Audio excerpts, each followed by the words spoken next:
in his classroom hanging out, that's a part of war that is nasty. No, ideally, if we can figure out a way to get this thing done peacefully, that's the ideal way to do it. But then the other side is, as a leader, you have to also realize war is very nasty, very ugly.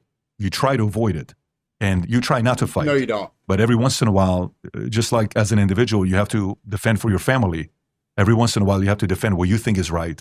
And thousands of kids and Iranians being slaughtered, innocent, in the streets, protesting, whether the number is 3,000 or 30,000 or 100,000. If They've said every single one. First it was like 9,000, then it was 30,000, and now Jigsaw's saying 100,000. Regime is willing to kill. And they ignore the fact that Mike Pompeo, the former CIA director, literally said those protests were infiltrated by CIA/Mossad. Admitted by the CIA director, those protests were armed and funded by the CIA and Mossad. Its own people. And we have the ability to do something about it, we ought to. Especially in a situation like this in Iran, where it's not two countries fighting each other. It's they're killing their own kind. It's a devastating situation, but no, nobody is celebrating when they're getting bombed on. Your mother, when the initial regime change happened in the late 70s, she celebrated when Khomeini came to power. Mm-hmm. Is that right? She did, yeah. Did she later change her opinion on that? She did. PBD cannot shave his privates. He has such itty bitty dick. He is afraid of tear of it. How did you even think of that, bro? How did that cross your mind?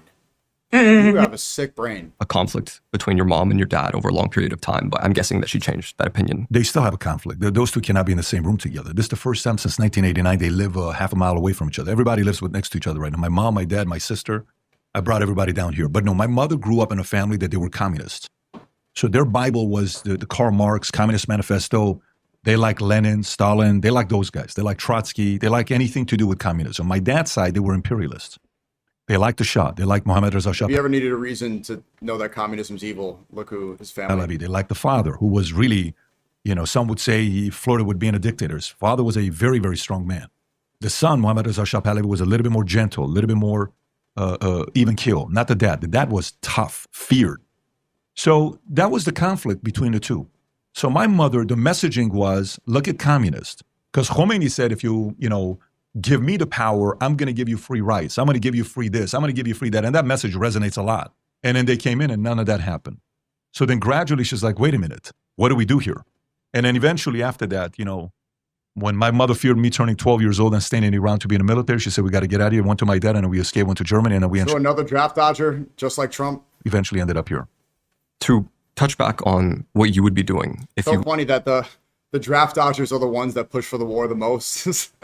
Just like Trump, just like Ben Shapiro, the people that are begging for genocide, for ending a civilization, they're always the ones that run away when conflict arises. Had seriously considered doing the position and maybe were elected to be the leader of Iran, what would your first 24 hours look like as president of Iran? Well, I mean, within 24 hours, there's only so much you could do. It's going to be a 3, 6, 12-month type of thing that you got to do. Number one is showing strength to the world, showing diplomacy, talking to leaders, talking to others so they kind of know what the ideas are, presenting the ideas to the people. Then you're presenting the ideas to the world and you're letting them know we need to open up, the sanctions need to be removed so we can start doing business again. I think Iran, I don't know what their exact GDP is right now, but it's less than $500 billion, give or take. If you pull up Iran's GDP, probably $400 to $500 billion. And it's dropped even more now because of what's happened with the economy. I think 1 million people are directly unemployed. Another million are indirectly unemployed. They're losing. Don't you want to dodge a draft? Yeah, the difference is I don't want war. So it's like being a draft dodger and then encouraging others to die for wars you want is the most coward thing you could do. $500 million a day of revenue just from the Karg Island that's coming in. So that would be what, $15 billion a month they're losing. So imagine how much that is times 12, 180. 12 to 15 billion a month. That's $200 billion of revenue to $150 billion of revenue you're losing. When I went to Germany the first time and I came to the States and I had algebra in 7th grade and my teacher says, here's the formula. I don't speak English. And I would automatically go and do the formula. I'm like, everybody's looking at me, wow, look at this kid. He's so good at algebra. I'm like, we did this 2 years ago in Iran, 5th grade. Iranians are very, very smart people. Like the education was, we our standards and expectation, like if you meet many Iranians that actually went to school, they're very smart. That's against the narrative we hear now. It actually turns out, and this is true, Iran is one of the highest ranking nations in the world in terms of education. Look at what happened during Epic Fury. They targeted schools, universities. Morandi said this extensively on my show. They purposely hit schools. Manab is one example, but also universities, because America's probably a little bit jealous that they mog them in terms of education amidst all these sanctions that they've been dealing with for decades. Educated. They're not. They have an average IQ of 105. Yeah, it's up tougher there. Standards. You're Fourth almost highest IQ afraid of worldwide. not scoring good in Iran because what the teachers could do to you. They could hit you. They could do a lot of. It's a very different standard they had back in the days. So what could you do with the resources that you have in Iran, with the people? If we opened up the markets, imagine they got sanctions of how many countries can do business with them, and you slowly open it up, take that $500 billion to $1 trillion to $2 trillion, maybe $2.5 trillion. GDP per capita goes up, starts competing with others. All these guys of what Dubai and Qatar and some of these guys did is what Iran was doing in the 70s. When Iran went like this over 20 years, everybody was looking at Iran saying, man, what the hell happened with Iran? I thought you guys needed British petroleum to take care of your oil.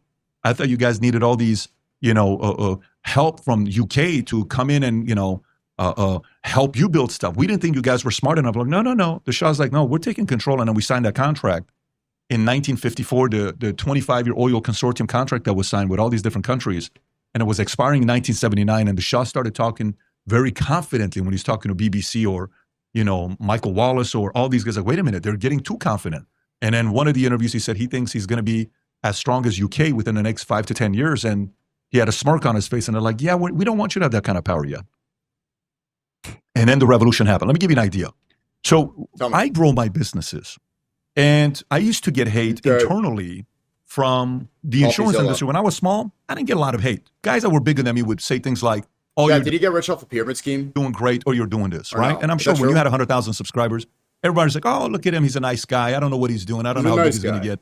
How many do you have right now? 2, 3, 4 million? You blew up. You've blown up a lot. So what do some people say about you when they criticize you? Oh, they may say he got lucky. He's probably buying views. He's probably paying the guests. You've never offered money to me when you're doing the interviews. I just say, yes, you come then. I think this is our second one that we've done. And you booked a lot of different people. You've done very good interviews. Okay. But no matter what, you think you're getting hate right now? Go to 10 million, see what happens. Right. Then have some wealth, see what happens. So this morning I had a meeting with a lawyer, one of the most powerful lawyers in America. We had breakfast together 7 o'clock this morning. And we're sitting there and we're going through all the stuff that we're doing. We need to do this. We need to do this. We need to do this. He says, if you think you guys are being targeted right now, wait till 3 to 5 years. Then wait for 10 years. You need to be ready for it. It's going to get very nasty, right, when you get targeted. Well, under the Shah, Iran has been freed for many years since, and the West is trying to imprison them. They're free now from U.S.-Israel imperialism, and they want them back under that control. The Cubans, you see the same mentality. Combi comes to the chat and says, Cuba's going to be free. So what that really means is the U.S. and Israel will be in charge of Cuba. We had a discount. Great. Yeah, we'll do this. And then all of a sudden, slowly, he's buying military. Weapons are getting stronger. Iran's getting stronger. Economy's getting stronger. Women can